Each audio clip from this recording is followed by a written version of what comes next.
अस्सलाम वालेकुम friends, welcome back to Top Smarties. Drama serial तुम बिन कैसे जिए। ज़ारा जिसने अपने बच्चे के बाद और अदील के बाद जीना सीख ही लिया था, लेकिन फिर जब उसकी किरदार कशी की गई, सवाल उसकी इज्जत पर आ गया, तो फिर वो हिम्मत हार बैठी कि खुद को कमरे में ही बंद कर लेती है, बाहर निकलती ही नहीं। एक दिन जो बाहर निकली तो हमसाई औरत जो कि मिलने आई थी बल्कि बातें करने ही आई थी, उसने तो फिर से ज़ारा की हिम्मत को तोड़ कर रख दिया।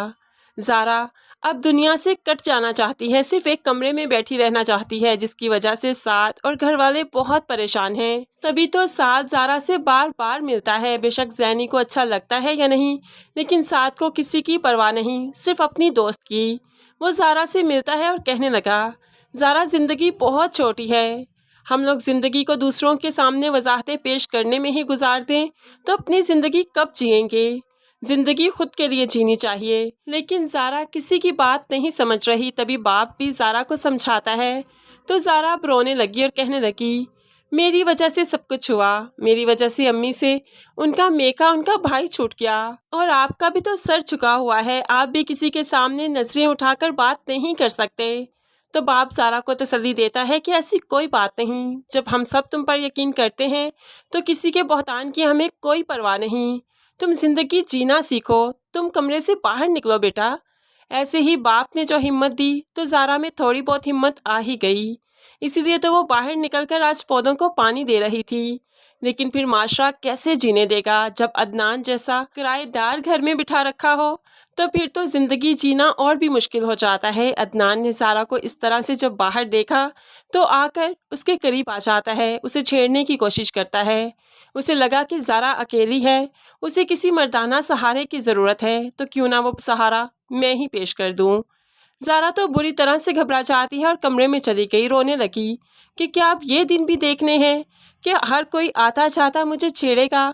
उन्हें लगता है कि मैं वाकई करैक्टरलेस हूँ, कि जो भी मुझे छेड़ेगा मैं उसकी तरफ कदम बढ़ाऊंगी। ये चीज़ें ज़ारा को काफ़ी परेशान कर रही हैं।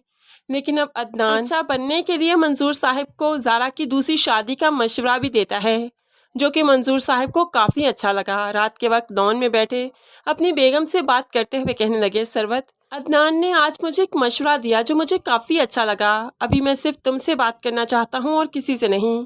सरवत तो परेशान हो गई, ऐसी क्या बात है।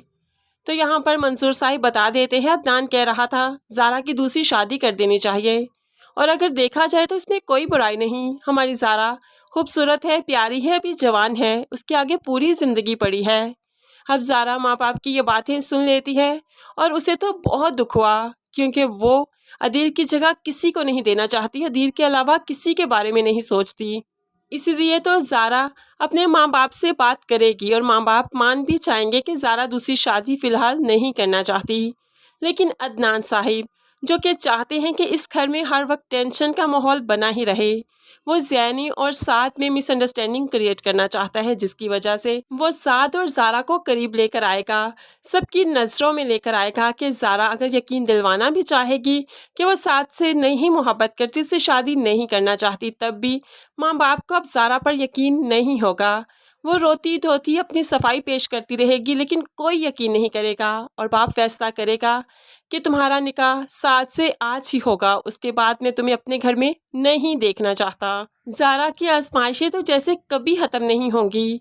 अभी वो ससुराल की तरफ से बहतान सह कर आई कि कुछ बहतान अभी भी उसके मुंतज़िर हैं। उसके बाद जब साद से शादी हो जाएगी, खौफ सो कि फिर उसे सुख का सांस मिल ही जाएगा, लेकिन ऐसे में ज़ैनी उससे काफ़ी बदगुमान हो जाएगी। सो फ्रेंड्स, आने वाली ट्विस्ट एंड टर्न्स काफ़ी इंटरेस्टिंग है। अगर आपको इस एपिसोड का छोटा सा रिव्यू पसंद आया तो वीडियो को लाइक शेयर करने के साथ साथ मज़ीद वीडियोस देखने के लिए चैनल को सब्सक्राइब करके साथ बेल नोटिफिकेशन ज़रूर प्रेस कीजिए, ताकि आने वाली हर वीडियो बहुत आसानी से देख सकें। अल्लाह हाफिज़।